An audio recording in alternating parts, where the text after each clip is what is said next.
denying that, oh, there was no Christian, there has been no genocide on Christians? If we want to begin primarily, my brother, where is Leah Sharibu since 2018? Of 113 captives. Like that. She was singled out because they wanted her to deny her faith. They refused to release her till date. What happened to Deborah in Sokoto College of Education, who thanked God online for enabling her to finish her exam as any Christian would have done? They stoned her to death in this same country. And even lawyers were trooped out to say we will break out from NBA if we will not allow us to defend the people who stoned her to death. No one is in detention. Nobody has been prosecuted. What happened? Wow. It was this same Reno Omokri who found out when there was a Reno Omokri. He was the one who found out. Join me in that very critical conversation today. I have the former managing director of the Guardian newspaper, who is currently a columnist, Mr. Martin Oloja. Martin, how do you read, the way people are talking about Mr. Trump's intervention? What's your own reading of it, and what do you think ought to be the right perspective? I am worried as a journalist that in this time and age, when the social media has democratized access to information, that people are using the same media to deny reality. And the people are exaggerating what the President of the United States has promised to do. He only promised to help us deal with terrorists who have been dealing with Christians in this place. He didn't say in any tweet anywhere that he was coming to invade Nigeria for anything. I don't think so. But the people are now using the media to say, oh, he's interested in our oil. It's an economic issue. Why did he want to do it? They did this one in Libya. They did this in Iraq. They did this in, why is he interested? And he has failed. And they are using the same media to get even some people who have become crisis merchants in Nigeria to be using misinformation and disinformation. And they are making us to believe that we do not like the president, that they are targeting the president. No, this problem began long before even 2009 when Boko Haram manifested itself. True. It began before that. But since that way, it has become an international dimension. So many things have happened that people are now denying. And people denying that, oh, there was no Christian, there has been no genocide on Christians. If we want to begin primarily, my brother, where is Leah Sharibu since 2018? Of 113 captives. Like that. She was singled out because they wanted her to deny her faith. They refused to release her till date. You attended so many media security meetings, even under Buhari, where I asked this question more than 5 times. Where is there? They have been promising. They left her because she's a Christian. We heard that she's given birth. Her father is still in the police force. Wow. It was this same Reno Omokri who found out when there was a Reno Omokri. He was the one who found out about the identity of her father, that is actually from Adamawa State, a Christian from Adamawa State, serving in Yobe State. And the mother was there, who had been, the President Buhari promised everybody that she will be released. It's still not released. Nobody knows her whereabouts. What happened to Deborah in Sokoto College of Education, who thanked God online for enabling her to finish her exam as any Christian would have done? They stoned her to death in this same country. And even lawyers were trooped out to say we will break out from NBA if we will not allow us to defend the people who stoned her to death. No one is in detention. Nobody has been prosecuted. What happened?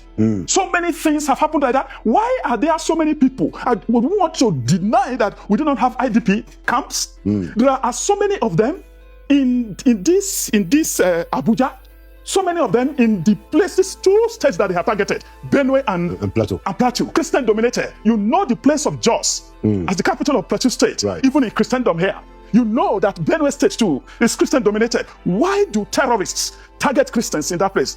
Why do they allow, what happened to all those people in IDP camps who occupied their natural habitat, the place God the Almighty gave them to live? Why can't they return? Who are the people occupying those places? So this thing is so complex, but as a journalist, we are not allowed to do contextual reporting of all these things, to bring out facts of those people, the villages they have destroyed, people they have killed. There are videos of pregnant women they have killed. They shattered the pregnancy, and all those things. They say nothing happened here.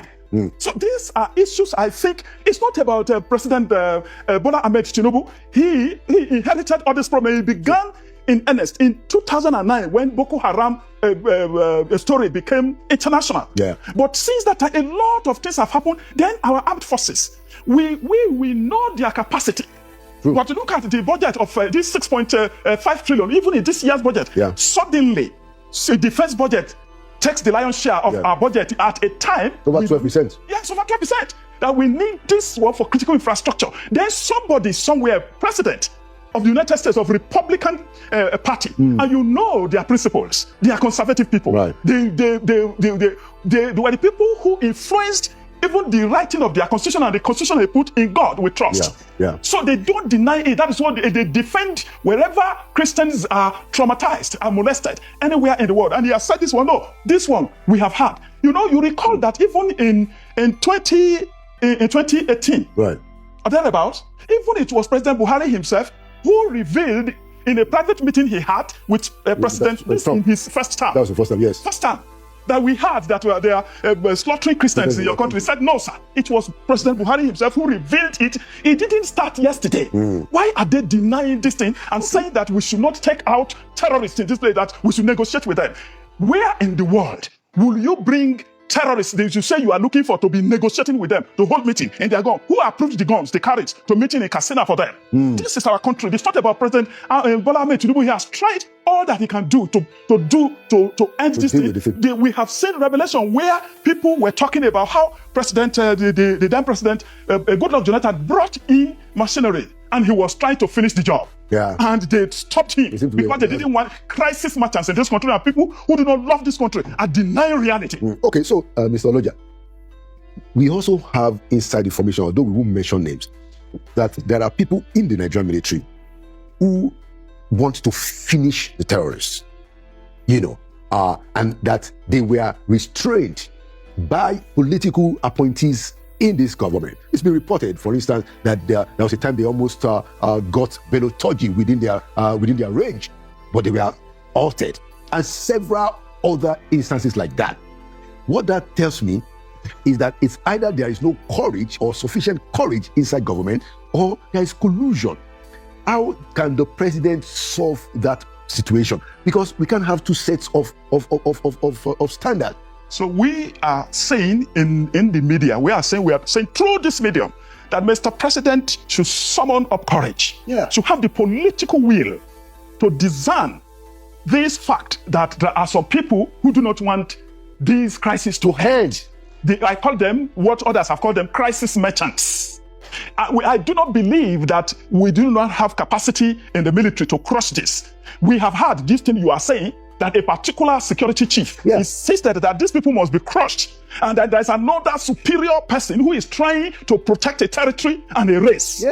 Because the person will not like this thing to end, and then Mr. President, who is a politician who also will face re-election, he is trying to buy into it, and they have removed a particular security chief that we have had. This is Nigeria. This is about our country. Because that person is insisting that these people must be crushed. And now another person is saying, no, let us negotiate with them. They listen to Sheikh Gumi, who is saying that we should be negotiating with them, who is always sitting down with them. This is the same Sheikh Gumi who went to Saudi Arabia. And they said that the man is a security threat. And then they didn't allow him to come and do his pilgrimage. They sent him back home. They sent him back home. And it is only in Nigeria that kind of person will be given media space to be repeating the fact that these terrorists are not bad people, that we need to negotiate with them. And then they will invite them into a meeting with their guns.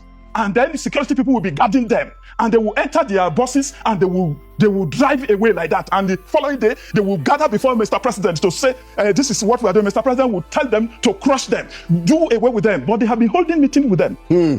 Because of the advice of a particular security chief. It's about our country. It's not about anybody. What we are saying is that they should not give us the narrative that this thing does not exist. Let us straighten the matter. We do not want President Trump to come and invade this place. What we are saying is that Mr. President should do the right thing by getting security people to crush these people. People who are protecting them are enemies of the state, and they are enemies of Nigeria. People who are advising that Mr. President should be negotiating with these terrorists. Trump is saying that, look, enough is enough of crushing Christians like that with impunity. In a particular December, they burned St. Teresa Church in Abuja here, at the border here. They have burned so many churches in our war. Yeah. They went there. Are there Christians that went to our war to invade the church and killed so many people? Well, and so many churches like that where they have destroyed even all these assets, even and human beings in Benue, in Plateau, in so many other places in Nigeria like that. It is not about saying, oh, they have killed Christians, they have killed Muslims. That is, it is collateral damage. Where you heard that they have killed the Muslims. It is those Muslims who didn't believe in the fundamental objective of terrorists. They killed them. Okay. And that we're now saying that, oh, no. We are saying, look, we know that we have a responsibility to defend our country. We have a responsibility to stand by the government of our country. But enough should be enough. If we have an authority that is higher, that is saying we are coming to help you, let me ask a question. Who is afraid of this help from Donald Trump? Yeah.